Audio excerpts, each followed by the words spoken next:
Сайн байцгаана үзэгчдээ. Улсын ерөнхий прокурорын газрын олон нийтийн харилцаа албанаас бэлтгэн хүргэдэг прокурорын мэдээлэл нэвтрүүлгийн шинэ дугаар та бүхэнд хүрч байна. Энэ удаагийн нэвтрүүлгээр прокурорын байгууллагаас 2022 онд хийсэн хяналтын ажлын тоо мэдээлэл болон зохион байгуулсан онцлог үйл явдлын талаарх мэдээллийг хүргэх болно. Та бүхэн нэвтрүүлэгтэй хамт байгаарай. Улсын ерөнхий прокурорын газраас 2023 оны 1-р сарын 18-ны өдөр хэвлэлийн баг хурал зохион байгуулж 2022 онд хүний эрх хэрэгчлөө нийтийн ашиг сонирхлыг хамгаалах байгууллагын үйлчилгээг иргэдэд шуурхай чирэгдэлгүй хүргэх чиглэлээр хийсэн онцлог ажлуудын талаар болон нийслэлийн прокурорын газраас хяналт тавьж ажилласан зарим гэмт хэргийн шийдвэрлэлт явц байдлын талаар мэдээлэл хийлээ.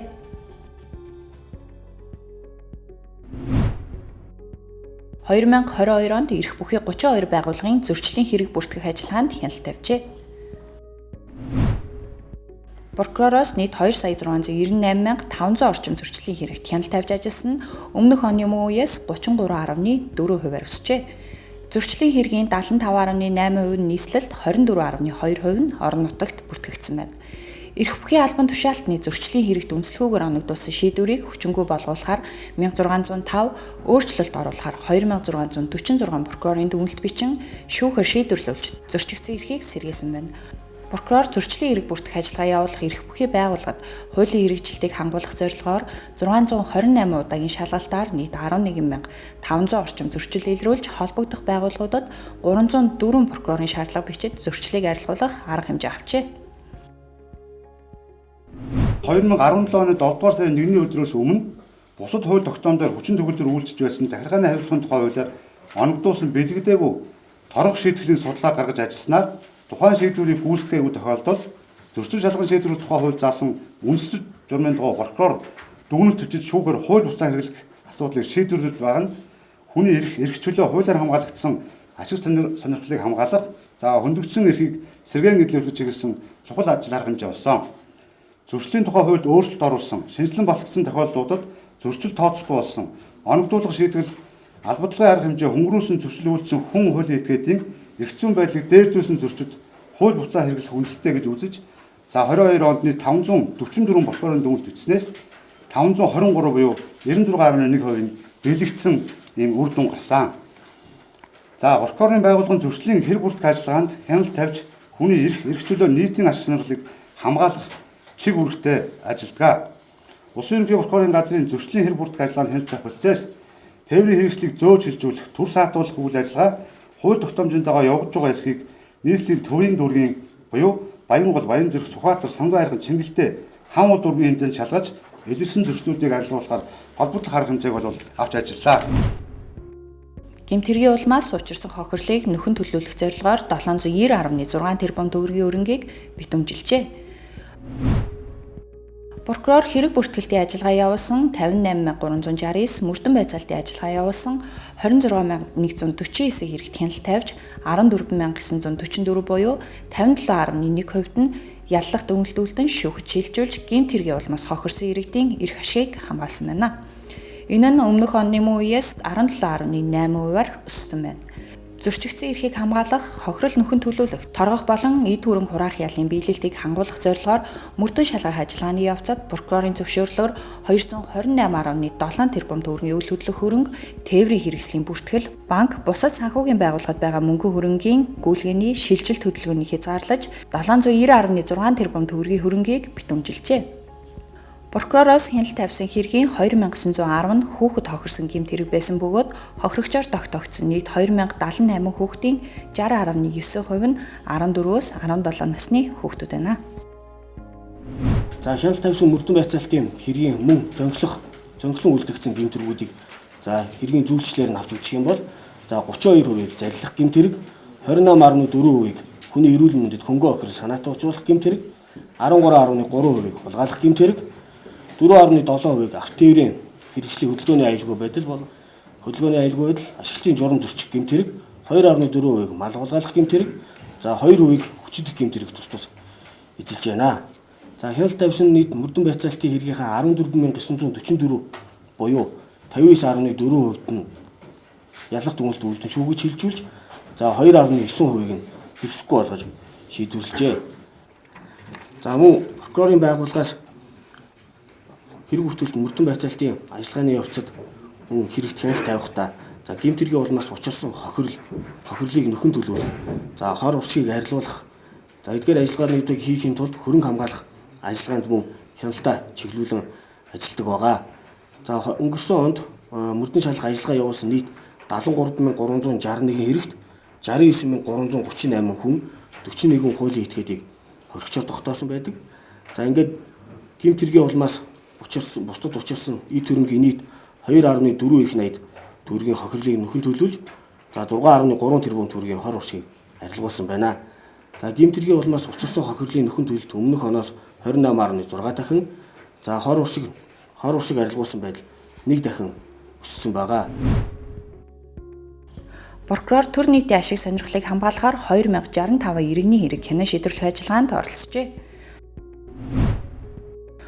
2022 онд төр нийтийн ашиг сонирхлыг хамгаалахаар 2065 иргэний хэрэг хянан шийдвэрлэх ажиллагаанд прокурор өөрийн санаачлалаар оролцож 54.8 тэрбум төгрөгийг төсөвт төвлөрүүлэхээр шийдвэрлүүлжээ.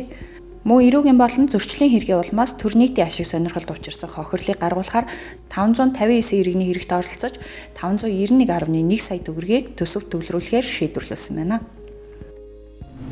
Тэгэхээр төр нийтийн ашиг сонирхлыг хамгаалах чиглэлээр хийсэн ажилд 22 онд төрийн байгууллагаас нийт 53.2 тэрбум төгрөгийн хэмжлийн үнийн дүн бүхий 2382 хүсэлтийг хүлээж авч шийдвэрлсэн. За энд өөрийн санаачлахаар 2065 хүн иргэний эрх хянан шийдвэрлэх ажиллагаанд оролцсон. Өмнөх оноос 49% өссөн. За 22 оны 7 сарын 1-ээс мөрдөгдөж иргэний эрх шүүхэд хянан шийдвэрлэх тухай хууль мөрдөгдөж эхэлснээс хойш нийтийн ашиг сонирхлыг хамгаалж нэхэмжлэгчийн эрхтэйгээр иргэний эрх хянан шийдвэрлэх ажиллагаанд орох эрх прокурор бий болсон. За энэтэй холбоотой нийтийн ашиг сонирхлыг хамгаалж бас нэлээдгүй ажлыг хийж гүйцэтгэлээ. Үүн дотор эрүүл мэндийн даатгалын тухай хууль зааснаар гэмт хэрэг зөрчил үйлдсэн этгээдээс, гэмт буруутай этгээдээс эрүүл мэндийн даатгалын сангаас гарсан төлбөрийг гаргуулах. За энийг бол мөрдөн шалгах ажиллагааны явцад эрүүл мэндийн даатгалын байгууллагыг иргэний нэхэмжлэгчээр тогтоогоод холбогд нотлох баримтуудыг хавсаргаад эрүүгийн эрхтийг хамттан шийдвэрлэх арга хэмжээ авч байна. За мөн хүүхдийн эрхийг хамгаалах чиглэлээр хүүхдийн эрхтэй холбоотой эцэг эх байх эрхийг хязгаарлах, хаасах. За бас хүүхдийн эрхийг зөрчсөн хүүхдийн эрхийн тухай хууль холбогдох салбар хуулиудаар хүүхдийн эрх зөрчсөнтэй холбоотой асуудлаараас иргэний шүүхэд хандаж нэхэмжил гаргаж оролцож явж байна. За мөн эрүүгийн эрх хянан шийдвэрлэх ажиллагааны явцад гарсан зардлыг хэмжилж төлөвлөх арга хэмжээ авч байна. За иймэрхүү ажлуудыг бас хийж гүйцэтгэж байна. За ингээд нийт эрүүл мэндийн даатгалтай холбоотой нөхөн төлбөрийг гаргуулах асуудал дээр нийт 509 эрүүгийн эрх дээр 609 сая төгрөгийн хэм буруутай этгээд дээр нөхөн төлөвлөх арга хэмжээ аваад ажилласан байна. Баривчлах цагдаа орох шийдвэрийг биелүүлэх ажиллагааны явцад эрхэн зөрчигдсөн 109 иргэний эрхийг сэргээжээ. Прокуророос шүүхийн шийдвэр гүйцэтгэлийн ажиллагаа хуулийн дагуу явагдаж байгаа эсэх хүний эрх хэрэгчлөө зөрчигдсөн эсэгэд хяналт тавих ажлын чиглэлээр энэ онд нийт 1088 удаагийн шалгалт судалгаа, 6319 удаагийн танилцах ажил хийж 2555 зөрчил илрүүлсэн байна. Шалгалтаар илэрсэн зөрчлийг арилгаж давтан гарахгүй байх талаар холбогдох байгууллагуудад прокурорын шаардлага 207-г бичиж 63 албан хаагчид сахилгын арга хэмжээ тооцоолжээ. Мөн цагдаа орох хугацаанд хэтэрсэн албатан саатуулгдсан хоногийг баривчлах шийтгэлд нь оруулан тооцоогүй зэргээр эрхэн зөрчигдсөн 109 иргэний зөрчигдсөн эрхийг сэргээх арга хэмжээ авч ажилласан байна. За шүүгэн шийдвэр гүйцэтгэх байгууллагын хорхой сөрөг төрлийн яалын төлөх ажил хариуц нийтдээ 65 шийдвэр гүйцэтгэгч. За Монгол Улсын хэмжээнд үйл ажиллагаа явуулж байгаа 21 хорих байгууллага.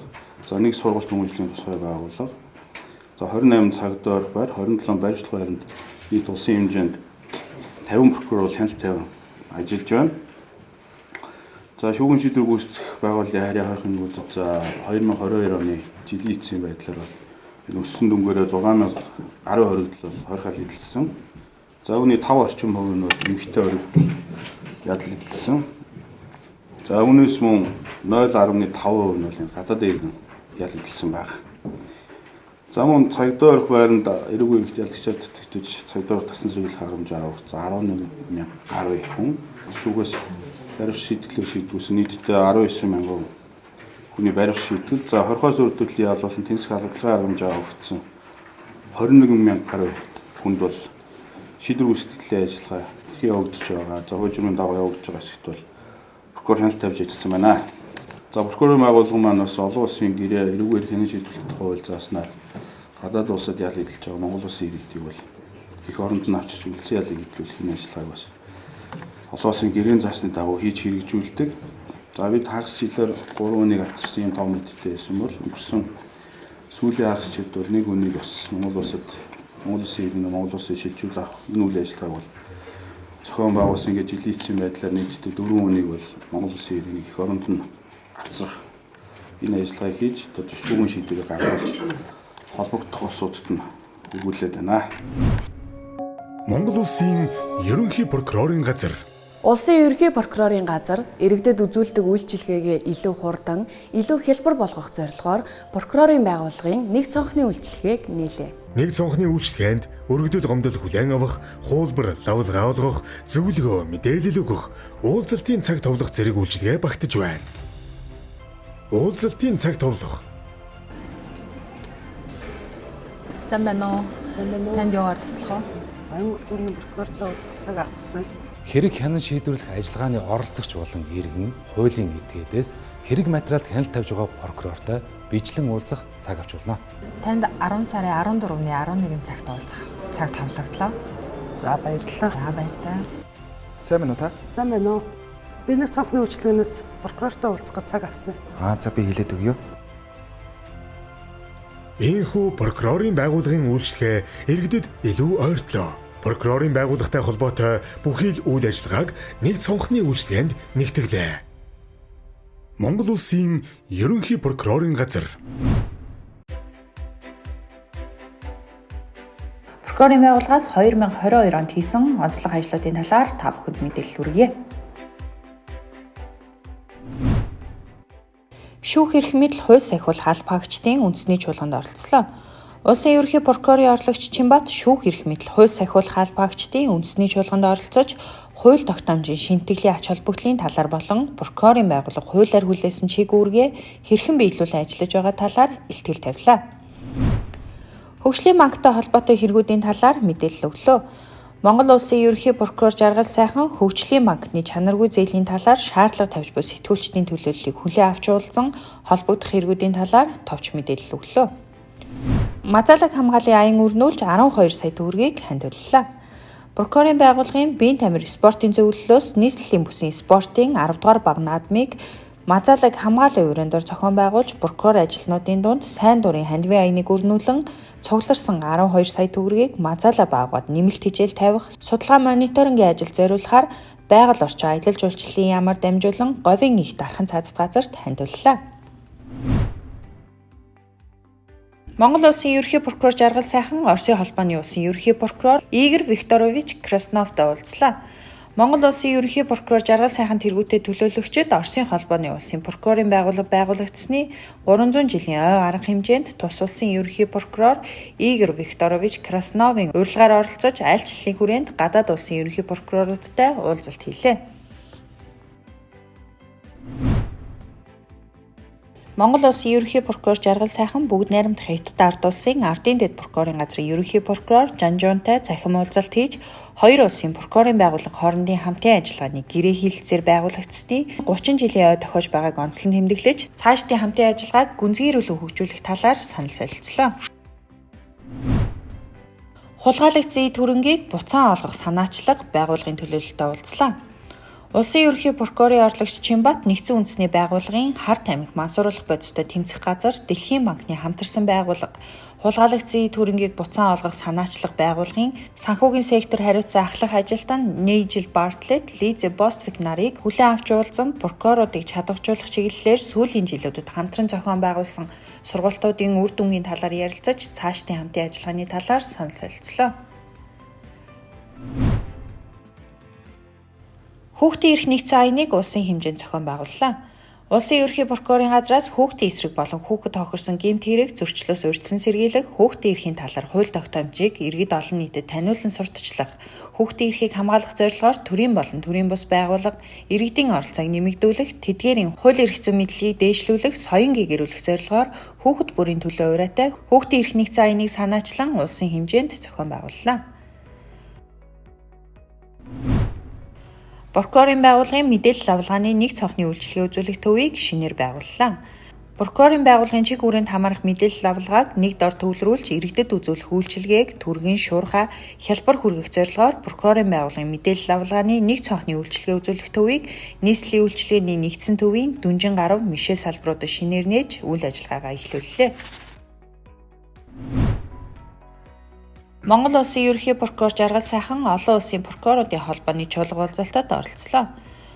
Монгол улсын ерөнхий прокурор Жаргал сайхан тэргүүтээ төлөөлөгчид Гүрж улсын нийслэл Тбилисийн хотноо зохион байгуулагдсан олон улсын прокуроруудын холбооны 27 дугаар чуулга уулзалтад оролцлоо. Бүгд найрамдах ардчилсан Лаос ард улсын хууль хяналтын байгууллагын төлөөлөлтөд уулзлаа. Улсын ерөнхий прокурорын газрын дэргэдэх сургалт судалгааны хүрээлэнгийн захирал хууль зүйн ухааны доктор Бат Орших, улсын ерөнхий прокурорын газрын бодлого төлөвлөлт хяналт шинжилгээ үнэлгээний хэлтсийн дарга булган цэцэг нар бүгд найрамдах ардчилсан Лаос ард улсын хууль хяналтын байгууллагын төлөөлөгчдийг хүлээн авч уулзлаа.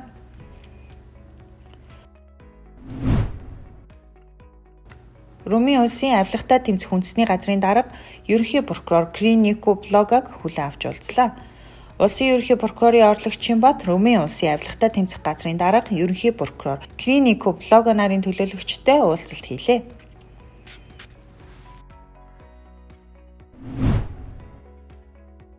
Хүний эрхийн үндэсний комиссын гишүүдийг хүлээн авч уулзлаа. Улсын ерөнхий прокурорын газрын удирдлагууд хүний эрхийн үндэсний комиссын гишүүдтэй уулзаж эрүүгийн хэрэг хянан шийдвэрлэх ажиллагааны явцад хүний эрхийг зөрчих, эрүү шүүлтүүлэхээс урьдчилан сэргийлэх, мөрдөн шалгах мэдээлэл цуглуулахад өөр нөлөөтэй ярилцлага хийх зарчмыг хуулийн байгууллагад нэвтрүүлэх, хүний эрхийн талаарх олон улсын гэрээ, конвенцийн нэр томьёоны зөв ойлголтыг тогтоох, эрүүдэн шүүсэн талаарх гомдол мэдээлэл, эрүүгийн болон зөрчлийн хэргийн тоо мэдээллийг харилцан солилцох зэргээр хамтран ажиллахаар тохиролцлоо. Шүүхийн шийдвэр гүйцэтгэх ерөнхий газрын харьяа 20 анги цагдах байруудад техникийн хяналт хамгаалалтыг хууль тогтоомжийн дагуу зохион байгуулж байгаа эсхийг шалгалаа. Улсын ерөнхий прокурорын газраас шүүхийн шийдвэр гүйцэтгэх ерөнхий газрын харьяа 20 анги цагдаа орох байруудад техникийн хяналт хамгаалалтыг хууль тогтоомжийн дагуу зохион байгуулж байгаа эсхийг улсын хэмжээнд үйл ажиллагаагаа явуулж байгаа 21-20 анги 29 цагдаа орох байрыг хамруулан шалгаж илэрсэн зөрчлийг арилгуулах арга хэмжээ авлаа.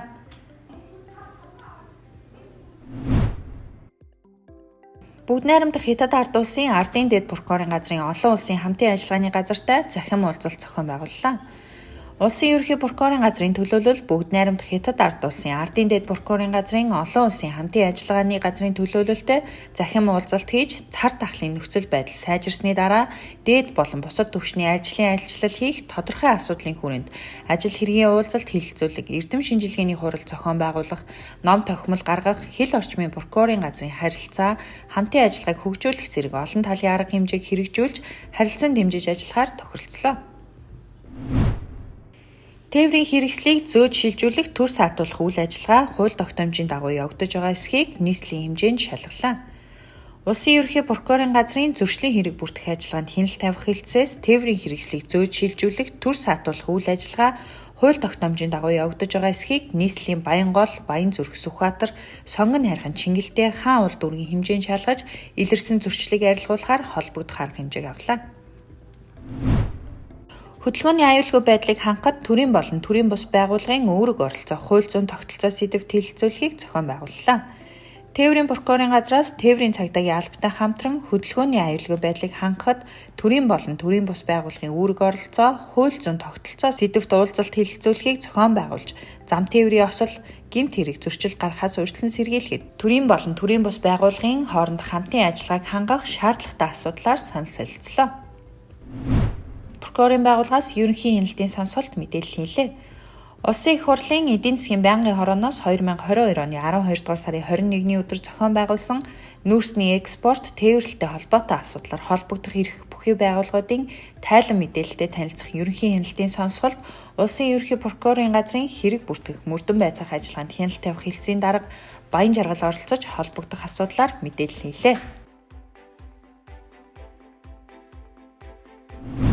Та бүхэндээ прокурорын байгууллагаас 2022 онд хийсэн хяналтын ажлын тоо мэдээлэл болон онцлог үйл явдлын талаарх мэдээллийг хүргэлээ. Та бүхэн нэвтрүүлэгтэй холбоотой санал хүсэлтээ улсын ерөнхий прокурорын газрын олон нийтэд харилцах албанд ирүүлээрэй. Баярлалаа.